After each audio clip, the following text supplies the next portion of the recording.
Growers have begun their first cuttings of alfalfa according to the latest USDA state report. While moisture may be hampering that harvest, the precipitation is much needed for grazing land.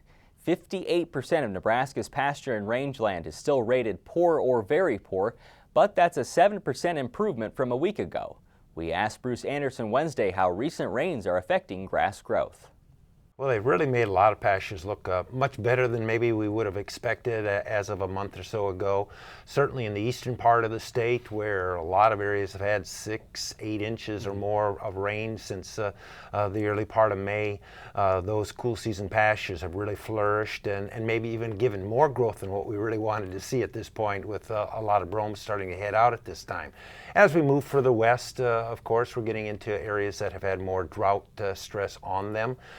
So their ability to recover is a little bit lessened, and the amount of moisture that they've had is not quite as great. The cool temperatures have not done them a whole lot of good either, but now with some moisture, some warmer summer temperatures coming on, we're starting to see some of those hills start to green up, and hopefully we get a little bit more moisture to keep them going for the summer. Does it give you a little more confidence, at least based off of where you were at the beginning of the season? I've got a little bit more confidence there, but I think that knowing what forecasts can be like and how a Nebraska summer can change on a dime so quickly, we've still got to be pretty conservative and not overly expect that things are going to be turned around overnight with just a little rain. Moving to a few other avenues, alfalfa, are you recommending any differences in cutting strategies for the summer?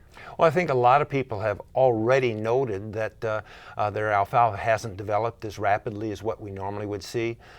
Usually a lot of alfalfa is cut even by Memorial Day, and now we're well past that, and we still don't have a lot of alfalfa harvested. The cool temperatures, some of the rainy conditions have held off on the alfalfa cutting. Also, a lot of the alfalfa hasn't bloomed like it might normally do so. And so I think producers need to be taking a look at their alfalfa to see if any new growth is occurring at the base of the plants, which would be actually their second growth then, and an indication that their alfalfa is ready to cut, even if there isn't a bloom on those plants as yet. But you're not recommending holding off any longer than normal necessarily? I don't think at this point we need to hold off any longer than what we normally might. As soon as that alfalfa is ready, it'd be good to get that harvest there so that the next growth can come on whenever there's enough moisture to support it. You expect to see any major changes in protein levels as you go from the first cutting to the second to perhaps the third? I don't see really likelihood of much change from what we normally have, and so I think producers can kind of at least anticipate that the quality of their hay ought to be